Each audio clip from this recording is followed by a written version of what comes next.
إن الحمد لله نحمده ونصلي على رسوله الكريم أما بعد فأعوذ بالله من الشيطان الرجيم بسم الله الرحمن الرحيم إن الله يأمركم أن تؤدوا الأمانات إلى أهلها وقال الله تعالى من يشفع شفاعة حسنة يكن له نصيب منها ومن يشفع شفاعة سيئة يكن له كفل منها وكان الله على كل شيء مقيتا وقال النبي صلى الله عليه وسلم من دل على خير فله مثل أجر فاعله وقال النبي صلى الله عليه وسلم ألا كلكم راع وكلكم مسؤول عن رعيته أو كما قال عليهم الصلاة والسلام بلغ العلا بكماله كشف الدجى بجماله حسنت جميع خصاله صلوا عليه وآلہ میں ڈھونڈ رہا ہے کہاں دربار الہی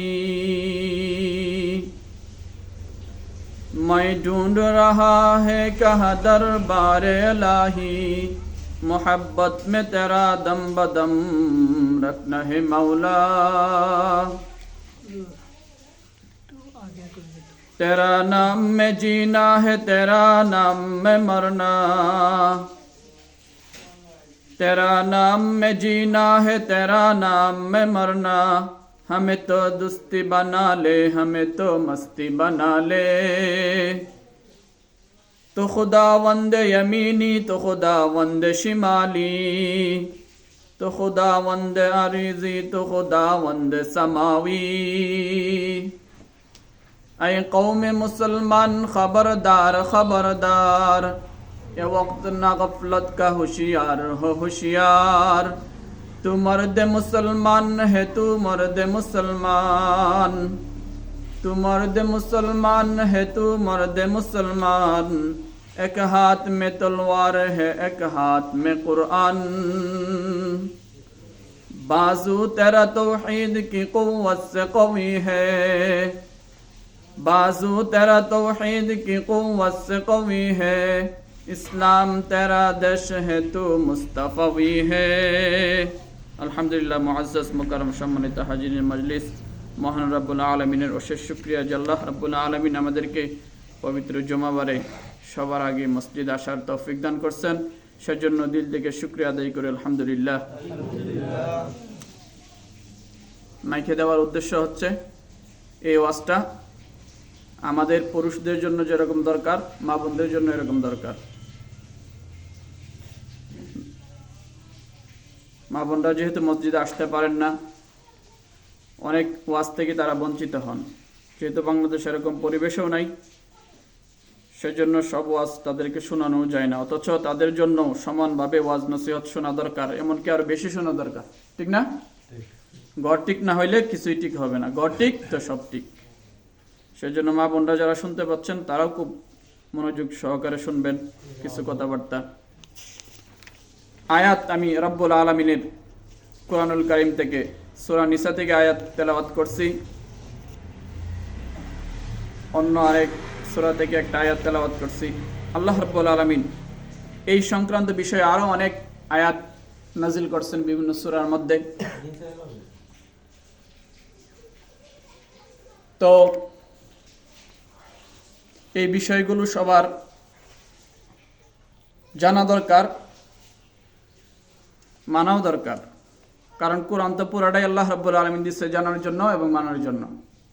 কোরআন যদি না জানি তে মানবো কিভাবে? আর যদি জানি না মানলে তো হবে না, অবশ্যই মানতে হবে।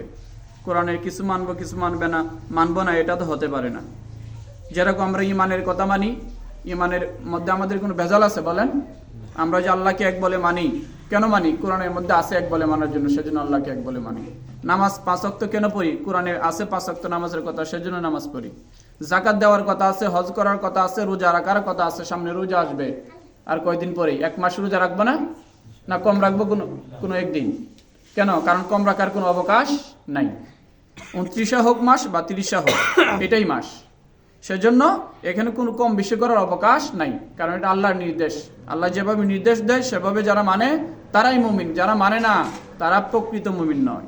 সেজন্য আল্লাহর প্রতিটা বিধানকে আমরা যেরকম ইমানকে 100% আনছি, নামাজকেও আলহামদুলিল্লাহ 100% পড়ার চেষ্টা করি। অনেক সময় হয়তো গাফলতির কারণে ছুটে যায়। এবং রোজাকেও আলহামদুলিল্লাহ আমরা কি 29টা হোক 30টা হোক পরিপূর্ণ করি, ঠিক না? অনুরূপভাবে অন্যান্য যত বিধান আছে ওইগুলোকেও আমাদের পরিপূর্ণ মানা, এটা আমাদের দরকার। ইমান নারী পুরুষ সবার জন্য সমান দরকার, নামাজও সমান দরকার, রোজাও সমান দরকার। আর অন্যান্য যত বিধান আছে নারী পুরুষের ক্ষেত্রে সমান, সেগুলোর ক্ষেত্রে সমানভাবে সবার পালন করা দরকার। এর মধ্যে থেকে একটা হচ্ছে আল্লাহ রাব্বুল আলামিনের কিছু আমানত আছে। কিছু কি আমানত আছে আমাদের উপর? আমানত কি? আল্লাহর 5 ওয়াক্ত নামাজ পড়া আমানত, রোজা রাখা আমানত, আল্লাহর যত বিধিবিধান আছে সবগুলো আমানত। সন্তানাদি আল্লাহর পক্ষ থেকে আমানত। এই যে আল্লাহ রাব্বুল আলামিন আমাদেরকে সুস্থতা দিচ্ছেন, এটা আমানত। এইগুলো সদ্ব্যবহার করা, সন্তানকে যেভাবে ইচ্ছা সেভাবে লালন পালন না করা, সময়কে যেভাবে ইচ্ছা সেভাবে ক্ষেপণ না করা। অনুরূপ সুস্থতাকে আল্লাহর কাজে লাগানো, যদি না লাগাই তাহলে এর জন্য আল্লাহর দরবারে জবাবদিহিতা করতে হবে। কারণ হাদিসের মধ্যে আছে, লা ইউজালু কদমা ইবনে আদম ইয়াউমাল কিয়ামাতি হাত্তা ইউসালা আন খামসিন, আন উমরিহি ফিমা আফনাহু, আন শাবাবিহি ফিমা আবলাহু, আন মালি মিন আইনা ইকতাসাবাহু ওয়া ফিমা আনফাকাহু। যে আল্লাহ রাব্বুল আলামিন হাশরের ময়দানে বান্দাকে জিজ্ঞেস করবেন যে তার জীবন কোন কাজে ব্যয় করছেন। সেজন্য জীবনের প্রতিটা ক্ষেত্রে পুঙ্খানু যাতে আল্লাহর হুকুম মোতাবেক হয় সেজন্য চেষ্টা করা। তো আজকে যে আয়াত তেলাওয়াত করছে, এখানে আল্লাহ রাব্বুল আলামিন একটা বিষয়ের কথা বলছেন, একটা আমানতের কথা বলছেন। যে আল্লাহ রাব্বুল আলামিন বলতেছেন, ইন্নাল্লাহা ইয়া'মুরুকুম আন তুআদ্দুল আমানাতি ইলা আহলিহা। আল্লাহ রাব্বুল আলামিন তোমাদেরকে নির্দেশ দিচ্ছেন, চাই তোমরা নারী হও অথবা পুরুষ হও, যে তোমাদের কাছে আল্লাহ রাব্বুল আলামিন যে আমানত রাখছেন সেটাকে তার আহলের কাছে, যে তার প্রাপ্য তার কাছে ফিরিয়ে দাও, তাকে বুঝিয়ে দাও। তে আমানত তো বললাম আল্লাহর আমানতের কথা আছে, এরকম বান্দার আমানতের কথাও আছে। নারী পুরুষ একে অপরের প্রতি, স্বামী স্ত্রীর যেরকম কি একে অপরের প্রতি হক আছে, আবার মুসলমান হিসেবে একজন অপরজনের প্রতি কি আছে? হক আছে। অনুরূপভাবে রাজার কাছে প্রজার কিছু হক আছে, প্রজার কাছে রাজার কিছু হক আছে, মাতার কাছে মাতা পিতার কাছে সন্তানের কিছু হক আছে, সন্তানের প্রতি মাতা পিতার কিছু কি আছে? হক আছে। স্বামী স্ত্রীর যেরকম একে অপরের হক আছে, অনুরূপ শিক্ষক যারা আছেন ওনাদের প্রতি ছাত্রের কিছু হক আছে, ছাত্রর প্রতি শিক্ষকের কিছু হক আছে। তো একের প্রতি অপরের কিছু কি আছে? হক আছে এবং আমানত আছে। স্ব আমানত, যে যার পাওনা তাকে সেই পাওনা দিয়ে দিতে হবে। যদি না দেই তাহলে আমানতের খেয়ানত করব। আর আমানতের খেয়ানত করলে দুনিয়াতে অরাজকতার সৃষ্টি হবে, রাহাজানি, মারামারি, খুন খারাপি, অশান্তির সৃষ্টি হবে। যদি স্বামী তার স্ত্রীর হক না দেয় তাহলে ঘরে শান্তি হবে না অশান্তি হবে? অশান্তি হবে। শিক্ষক যদি ছাত্রের পাওনা না দেয় তাহলে শান্তি হবে না অশান্তি হবে? অশান্তি হবে। অনুরূপ ইমামে যদি মুসল্লির হক যেগুলো আছে সেগুলো যদি না দেয় তাহলে শান্তি হবে না অশান্তি হবে? রাজা যদি প্রজার হক যেগুলো আছে এগুলো যদি না দেয় তাহলে শান্তি হবে না অশান্তি হবে? অশান্তি হবে। আমাদের দেশে শান্তি না অশান্তি? অশান্তি। পুরা দুনিয়াব্যাপী অশান্তি। কারণ হচ্ছে রাজা যারা আছে তারা প্রজাদেরকে পাওনা দেয় না, প্রজা যারা আছে রাজাদেরকে তাদের পাওনা দেয় না, হক দেয় না, আমানত দেয় না। সেজন্য কি হয়? অশান্তি হয়। সেই অশান্তি যাতে না হয় আল্লাহ রাব্বুল আলামিন বলতেছেন যে তোমরা রাজা বানানোর ক্ষেত্রে, প্রেসিডেন্ট বানানোর ক্ষেত্রে, এমপি বানানোর ক্ষেত্রে, তোমাদের নীতি নির্ধারক বানানোর ক্ষেত্রে, তোমাদের নির্দেশদাতা বানানোর ক্ষেত্রে, তোমাদের প্রতিনিধি বাছাইয়ের ক্ষেত্রে তোমরা যে তার প্রাপ্য তাকে তার হক বুঝিয়ে দাও। তাহলে এই বৈষম্য হবে না। তাহলে কি হবে না? বৈষম্য হবে না। যে বিষয়ের হকদার, যে বিষয়ের কি প্রাপ্য তাকে সেই বিষয় যদি আমরা ফিরিয়ে দেই তাহলে তুলনামূলক অশান্তি কম হবে। কম হবে না? কম হবে। সেজন্য সামনে যেহেতু আমাদের নির্বাচন, সামনে কি নির্বাচন? কি নির্বাচন? জাতীয় ইমাম নির্বাচন। জাতীয় ইমাম নির্বাচন। ইমাম মানে কি? নেতা। ইমাম মানে কি? ইমাম। আমরা যে আমাদের মসজিদের ইমাম সাহেবকে বলি, এটা আরবি শব্দ, এর বাংলা অর্থ নেতা। আমরা মসজিদের ক্ষেত্রেও কি করি? নেতা নির্বাচন করি, যাকে আমরা ইমাম বলি। আমরা দেশের জন্য ইমাম নির্বাচন করি, তাকে কি এমপি বলি। তাকে কি বলি? এমপি বলি। এই দুটো ক্ষেত্রে আল্লাহ রাব্বুল আলামিনের কি নির্দেশ আছে, সেই নির্দেশগুলো আমাদের জানা এবং সেই মোতাবেক আমল করা দরকার। আর যদি না করি তাহলে প্রায়শ্চিত্ত দুনিয়াতে ভোগ করতে হবে, আখিরাতেও ভোগ করতে হবে। কারণ আমি গত রাত ওই শবে বরাতের রাত্রে বলছি, যদি আপনারা ইমাম রাখার ক্ষেত্রে যদি যিনি ইমাম হওয়ার যোগ্য তাকে না রেখে যাকে তাকে রেখে ফেলেন, তাহলে এটা আমানতের খেয়ানত হইল না? আমানতের খেয়ানত হইল। কারণ কিছু নীতি নির্ধারক তাকে ইমাম রাখার ক্ষেত্রে, সবাই তো ইমাম রাখতে পারে না। রাখতে পারে? আমাকে আনার সময় কিছু মানুষ পাঠাইছিলেন না? তারা দেখে শুনে আনছে যে ইমাম সাহেব ঠিক আছে কিনা। ঠিক আছে, আমি চেষ্টা করতেছি আপনাদেরকে ঠিক ইসলামের কথা, আপনাদের হক কি আমার প্রতি? ইসলামের যত বাণী আছে, সঠিক বাণী, কোরআনের যত হক নির্দেশ আছে, সেইগুলো আপনাদেরকে পুঙ্খানুপুঙ্খানুভাবে বুঝিয়ে দেওয়া, সেটা আমার কাছে পাওনা আপনাদের। ঠিক না?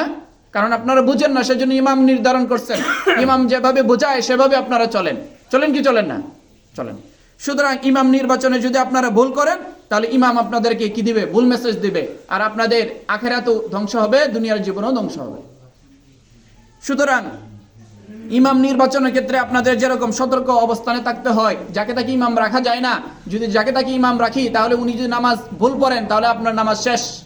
উনি যদি ইসলামের মোতাবেক না চলেন, উনি যদি হালাল হারাম না মানেন, তাহলে আপনার কি ইমান শেষ, আমল শেষ, নামাজ শেষ। শেষ কি শেষ না? শেষ।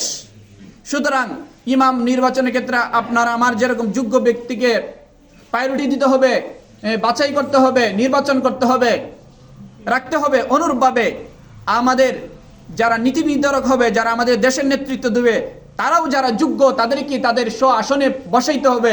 না হয় দেশ কি হয়ে যাবে? লুট হয়ে যাবে। দেশের সম্পদ লুট হয়ে যাবে, দেশের অর্থনীতি লুট হয়ে যাবে, দেশের যত অর্থ সম্পদ আছে এগুলো তারা নিজেরা আত্মসাৎ করে ফেলবে, দেশের মধ্যে অরাজকতা সৃষ্টি করবে। ঠিক কিনা? সেজন্য দেশের যারা ইমাম আছে, দেশের যারা নেতা আছে, যোগ্য যারা আছে, তাদেরকে তাদের চেয়ারে বসাইতে হবে। যদি না বসাই, তাহলে 100 বছর হইলেও দেশ আর উন্নতি হবে না, দেশ চুরি হয়ে যাবে। আপনারা কি কোনো চুরের কাছে আপনাদের প্রতিনিধিত্ব দিতে চান? বলেন। চুরকে ইমাম বানাইতে চান? চুরকে নেতা বানাইতে চান? কোন চাঁদাবাজকে নেতা বানাইতে চান? কোন দুর্নীতিবাজকে নেতা বানাইতে চান? যে আমানতের খেয়ানত করে, যে গরিবের মাল খেয়ে ফেলে, রিলিফের মাল খেয়ে ফেলে, ত্রাণের মাল খেয়ে ফেলে, এরকম কোন নেতা নির্বাচন করতে চান? যদি না করতে চান, তাহলে আল্লাহ রাব্বুল আলামিনের যে নির্দেশ, সেই নির্দেশ মোতাবেক আমাদের আমল করতে হবে। নির্দেশ কি? যিনি যোগ্য তাকে কি করতে হবে? নেতা নির্বাচন করতে হবে। আপনারা কি কোনো অযোগ্যকে চান? যারা রাজনীতি করেন, যে কোনো রাজনীতি করেন, তারা কি অযোগ্য প্রার্থীকে চান? এই জন্য একটা আমার পক্ষ থেকে এবং কোরআনের যে নির্দেশ, সেই মোতাবেক আমার একটা সলিউশন, আমার একটা ডিসিশন হচ্ছে, সব দলের মধ্যেই ভালো আছে, মন্দ আছে। সব দলে সবাই ভালো না, সব দলে সবাই খারাপ না। যে দলে যে ভালো, তাকে আমাদের কি করতে হবে? নেতা নির্বাচন করতে হবে। না হয় কি করতে হবে? 54 বছরের যে দুর্গতি আমাদের কপালে, সেই দুর্গতি আরো বাড়বে, সেই দুর্গতি আরো কি বাড়বে। কারণ আল্লাহ রাব্বুল আলামিন প্রতীক দেখে ভোট দিতে বলে নাই, প্রতীক দেখে নেতা নির্বাচন করতে বলে নাই, বরং ব্যক্তি দেখে। ব্যক্তি যদি বলা হয়, তাহলে প্রতীকের কোনো এখানে ম্যাটার করে না, প্রতীক এখানে কোনো ব্যাপার না। প্রতীকে কি কাজ করে দিবে? আপনি প্রতীকের মধ্যে ভোট দিলে, প্রতীকের মধ্যে তো ভালো হইতে পারে না, তা মন্দও হইতে পারে। যে ব্যক্তি জীবনে ভালো না, সে সামাজিক জীবনে ভালো না, যে সামাজিক জীবনে ভালো না, সে রাষ্ট্রীয় জীবনেও ভালো না, যে রাষ্ট্রীয় জীবনে ভালো না, সে আন্তর্জাতিক জীবনেও ভালো না। সুতরাং যে সমাজে যে ব্যক্তি জীবনে ভালো না, যে সামাজিক জীবনে ভালো না, যে রাষ্ট্রীয় জীবনে ভালো না, সে আল্লাহর দৃষ্টিতেও ভালো হওয়ার সম্ভাবনা রাখে না। ঠিক না? সেজন্য আমাদের উপর যে দায়িত্ব এবং কর্তব্য হচ্ছে যে আমরা আমাদের নেতা নির্বাচন যেহেতু আমরা করি, কারা করে? আমরা করি। আমাদের উপর হক আছে নেতার। কি হক? যাতে আমরা এই দেশের চেয়ারে আমরা যোগ্য প্রার্থীকে বসাই। যদি না বসাই, তাহলে আমাদের কপালে দুনিয়াতেও যেরকম দুর্ভোগ আছে, আখিরাতেও সেরকম শাস্তি আছে। আখিরাতেও কি আছে? শাস্তি আছে। আল্লাহ রাব্বুল আলামিন আরেক আয়াতের মধ্যে বলেন, সূরা নিসা, মাইয়াশফা শাফাআতান হাসানাতাই ইয়াকুন লাহু নাসীবুম মিনহা কোনো ব্যক্তি যদি কোনো ভালো কাজের সুপারিশ করে, কোনো ভালো কাজের সুপারিশ করে, ওই ভালো কাজের সুপারিশ করার দ্বারা যে ব্যক্তি এই ভালো কাজ করবে সেই ব্যক্তি যেরকম তার আমল নামায় কি প্রতিদান পাবে, সওয়াব পাবে, অনুরূপ যে ব্যক্তি সুপারিশ করবে সে সুপারিশ করার কারণে তার আমল নামায় সেই সওয়াব পাবে। এখন বলেন, একজন আমরা প্রতিনিধি যে পাঠাই, দেশের নেতা যে পাঠাই, উনি যদি দেশে গিয়ে মানুষের গরিব দুঃখী মানুষের সেবা করে, রাস্তাঘাট যদি কি নির্মাণ করে, যদি জুলুম অত্যাচার চাঁদাবাজি দুর্নীতি এগুলো কি নস্যাৎ করে, বন্ধ করে, তাহলে এগুলো ভালো কাজ না মন্দ কাজ? ভালো কাজ। এই ভালো কাজ উনি করে যে সব পাবেন, সেই সব আল্লাহ রাব্বুল আলামিন আপনার আমার আমল নামায়ও দিবেন, কারণ আমি তাকে সুপারিশ করছি এমপি হওয়ার ক্ষেত্রে, ঠিক কি না?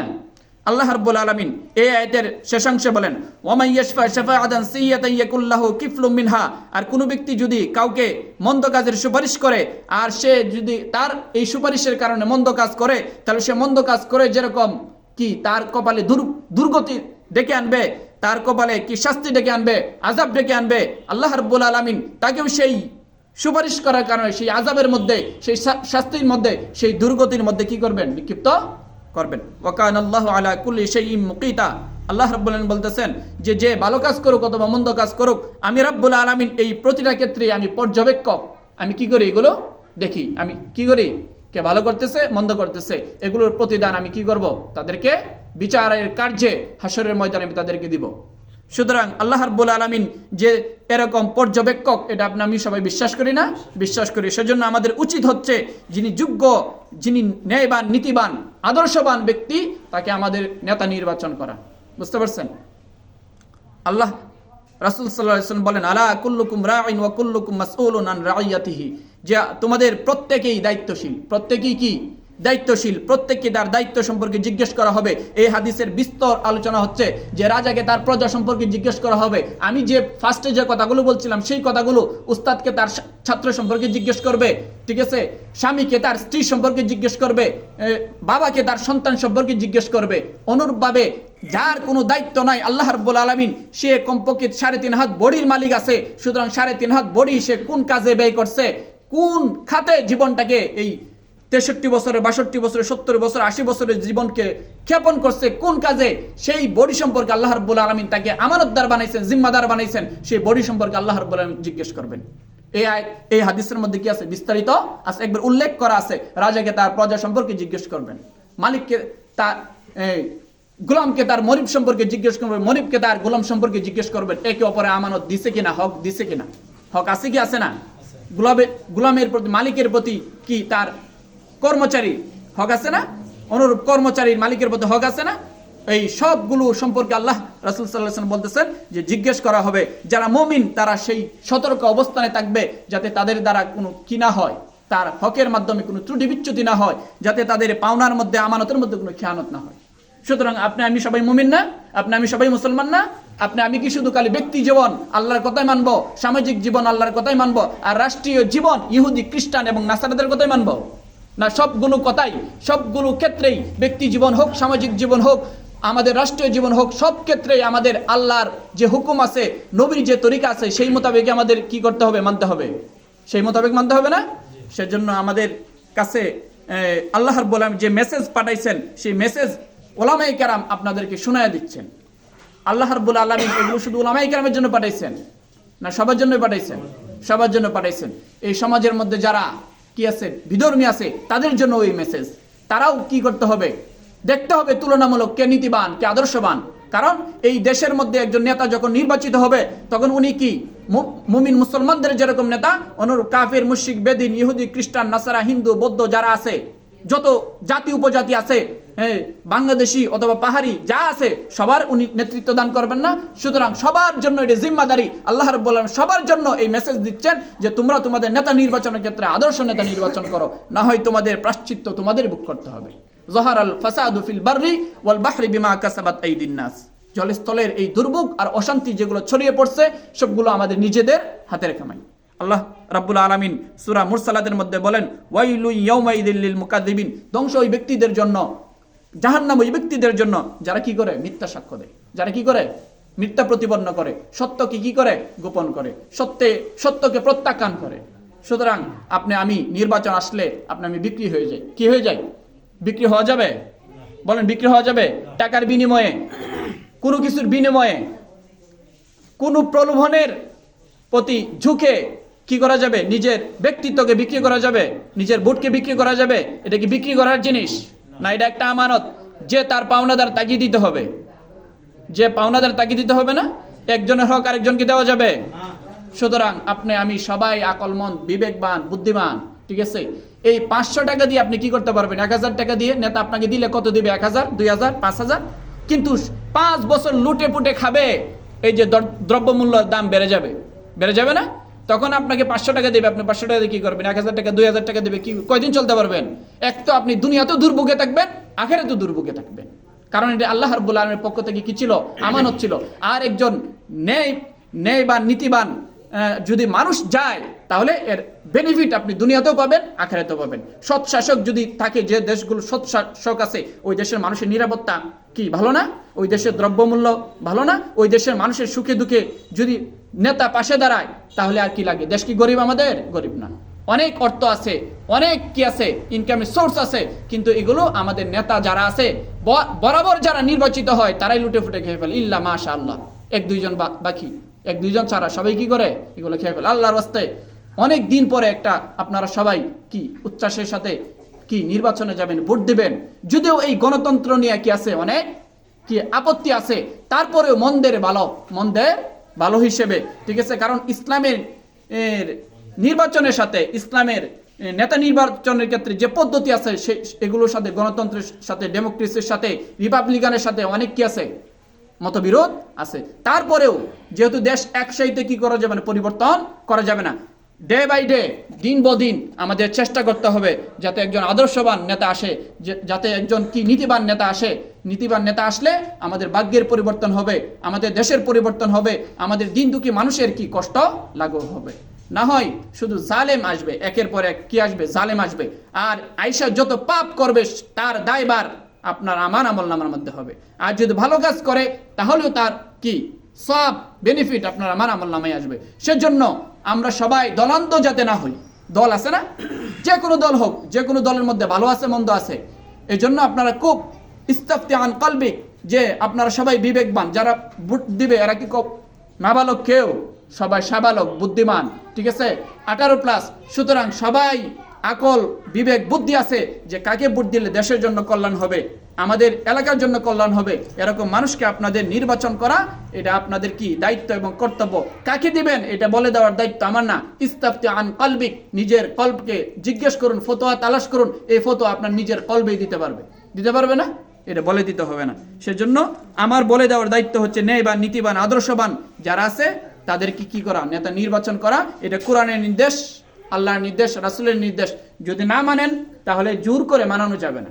জোর করে মানানো যাবে? যদি না মানেন, তাহলে কি করবে? দুর্ভোগ এই শেষ হবে না। দুর্ভোগ শেষ হবে? একটু দুর্ভোগ শেষ হোক, এটা আমরা সবাই চাইতেছি, আল্লাহর কাছে দোয়া করতেছি, আমরা মেহনত করতেছি। সবাই মেহনত করেন, ঠিক আছে? নিজের বিবেককে বিক্রি করবেন না, নিজের বিবেককে কি করবেন না? বিক্রি করবেন না। আপনাদেরকে যে মেসেজ দিলাম, সেগুলো আপনারা বুঝবেন এবং আমল করবেন। না হয় আপনার আমার কপালে দুর্গতি কখনোই শেষ হবে না। আল্লাহ রাব্বুল আলামিন আমাদেরকে বোঝার, আমল করার তৌফিক দান করুন। ওয়া আখির দাওয়ানা আলহামদুলিল্লাহি রাব্বিল